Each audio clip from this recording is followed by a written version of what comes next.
چند شنبه است؟ پنجشنبه است. قراره بریم بازار تبریز رو بگردیم، بازار قدیمیشو. بعد قراره جای قشنگش نشون بدیم، تصاویر استاتیک براتون بگیریم و آره امیدوارم که لذت ببرین از تصاویری که تهیه می‌کنیم. همراه به هماهنگ رازی تصویربردار گرامیمون قراره کلا بتلکنیم بخواد. صدام اوکیه؟ میشه اسممو زمانی که گفتی یه بوق بذاری؟ چرا؟ دید نمیدن، همینجوری دوست دارم.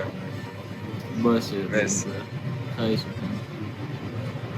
صحبت هم بکنم می‌فهمم خیلی ویدیو بدید. هرچی خود دونر مرغ گرفتیم از همینجا که ویدیوشو در صحنه‌های قبلی دیدیم. بازش کنم آنباکسینگ دونر مرغ برشته شده با کره. چقدر سکسی، خدا وکیلی. رخ کارو ببین. چی دوست دارم تیسترم همون روی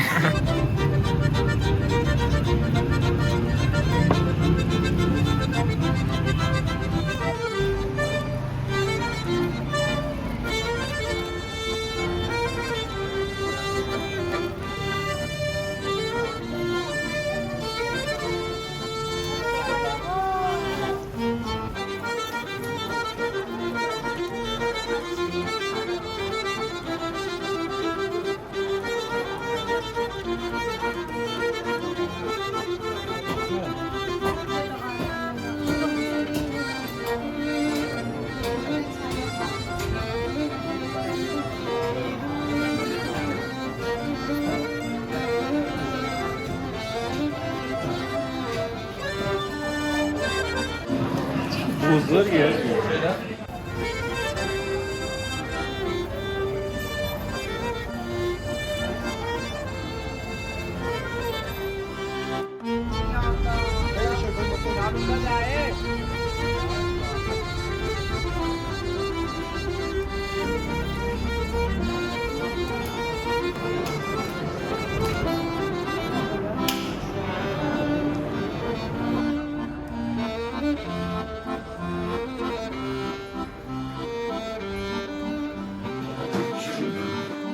خیلی زیباست، استایل میشه. بهشون میشه. ایدئالیش هم این کپشن هم میشه.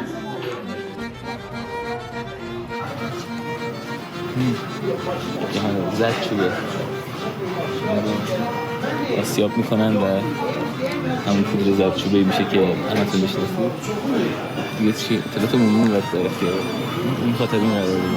دارچین از اینا میتونیم چوبش استفاده کنیم، داخل خورشت بندازیم، میتونیم آسیاب کنیم ولی شکل دارچین معمولی استفاده کنیم. این هم شاید در اینجا باشه که این هم دارچینه. داریم هم چه داره باشه این چی؟ درست هست گل محمدی صورتی کجا صورتی خیلی قشنگه.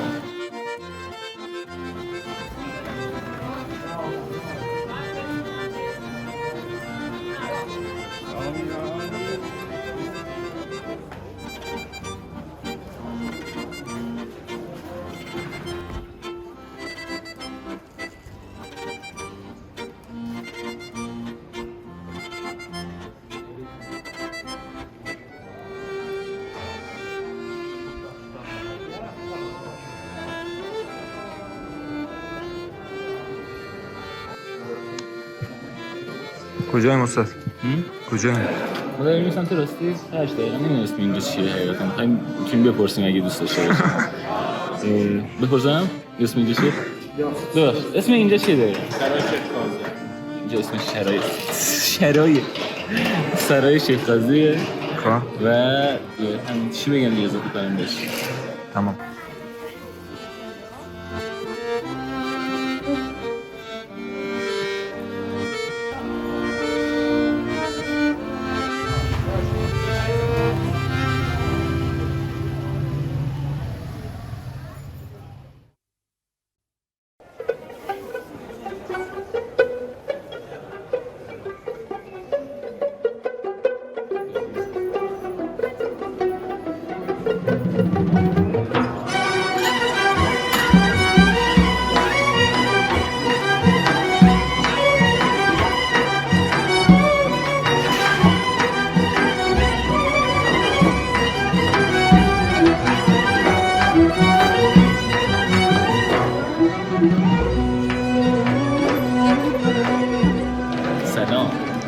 اینجا راسته مظفری است، اصلی ترین راسته فرش بازار تبریزه و اکثرا فرش‌فروشی خیلی خوب و فرش‌فروشی معروف تبریز تو این راستن. همچنین فرش دستباف تبریزی درستن اینجا که هم گردشگرا میتونن بیان ببینن هم خریدارا و قیمت این فرش‌ها خیلی هم بالاست. خوشبخت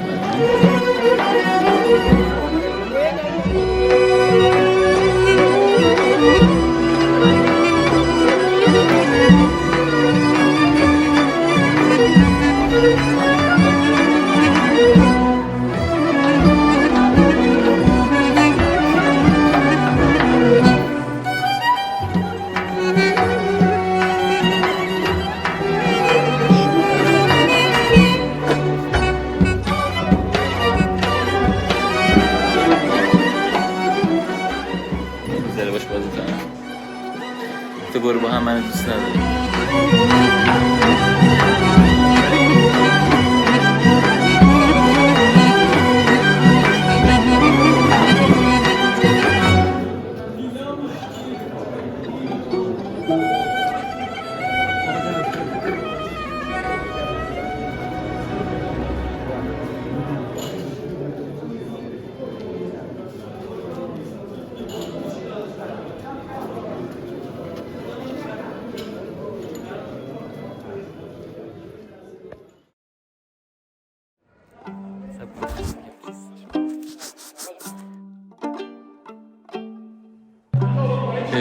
برای من کلن جاهای قدیمی خیلی جای عجیب و جادوییه، واسه این که پشت هر کدوم از این درها، هر کدوم از این مغازه ها کلی تاریخچه از کلی داستانه و واسه اینش واسه من خیلی جذابه. این داستانایی که پشت مغازه ها هستن، درهای قدیمی رو خیلی مخصوصا دوست دارم و اینجا پر از درهایی که شاید بیشتر از 100 سال قدمت داشته باشن، دقیق نمیدونم و فکر میکنم که خیلی میتونیم جذاب باشه این داستانی که پشت هر کدوم از این درهاست، هر کدوم از این حجره هاست و مثلا یه نمونهش اینجا ببینیم. واقعا هر کدوم از اینا کلی تاریخ رو به خودشون دیدن، کلی داستان به خودشون دیدن، کلی آدم از جلوشون رد شدن و تبریزی که کلی شهر پر هیاهویی بوده، کلی اتفاقش افتاده، اتفاقات تاریخی سیاسی و ایناست که عجیب‌تر میکنه بازار تبریز.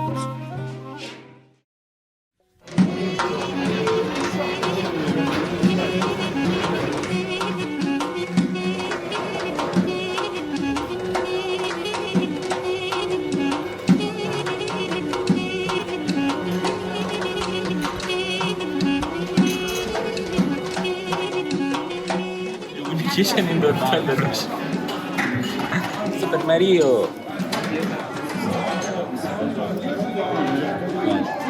چای داغه، من سرد می‌خورم، چای خیلی سرد می‌خورم، همیشه سر اینکه چای سرد می‌خورم بابام باهم دعوا می‌کنه و اینجوری که این چای دیگه خوردن نداره بچه و میره دوباره داغش می‌کنه، من دوباره سرد می‌کنم که سرد بشه.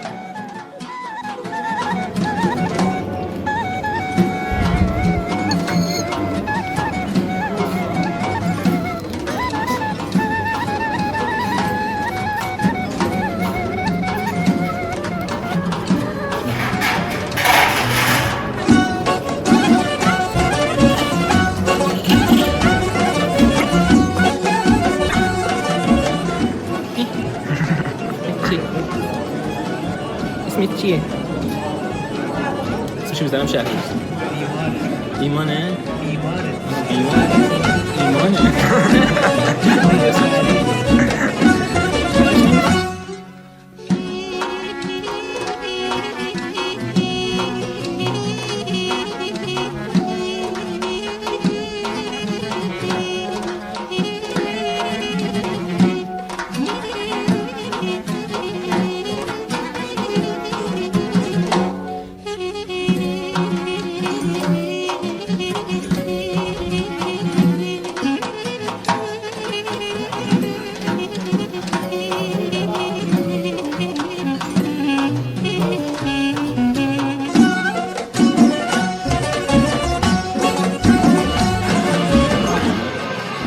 طبقه دوم همون داستان مظفری است که راست فرشه، اکثرا کارگرهای فرشه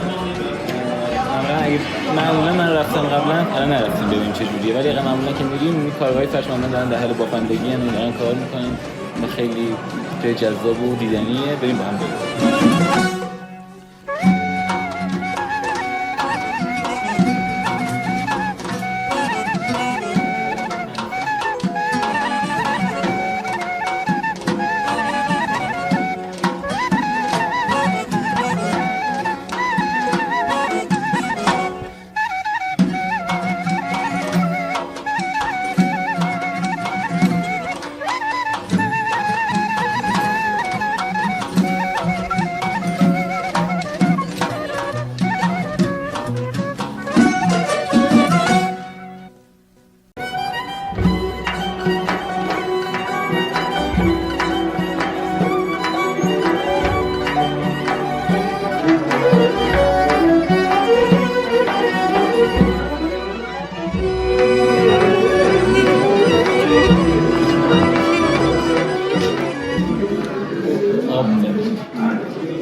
از این بری بر بریم کلاه‌دوزا میخوایم بریم.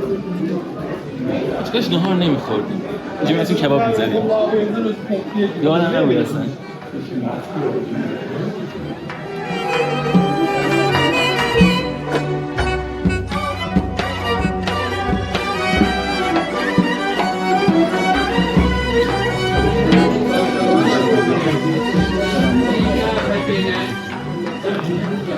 کلاه چیه؟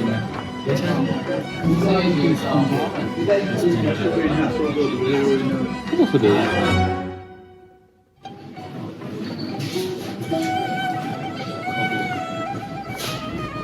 زندگی اینجا خیلی سخته آقای رنگو. مردم میگه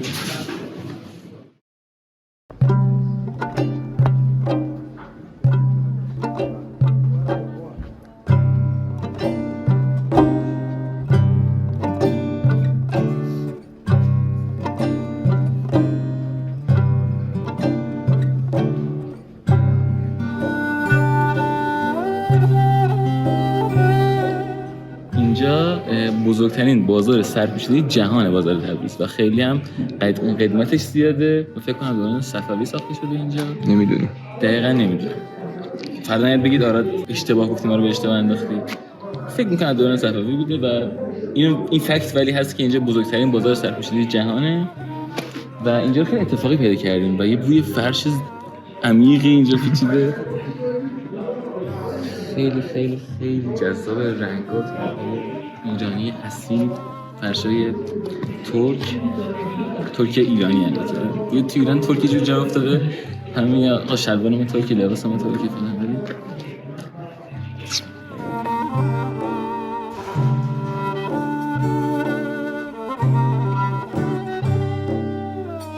خب رسیدیم به آخر ویدیو. همه جاهای قشنگ بازار اکثر نشونتون دادم ولی خب ارزش از نزدیک دیدن رو داره قطعا.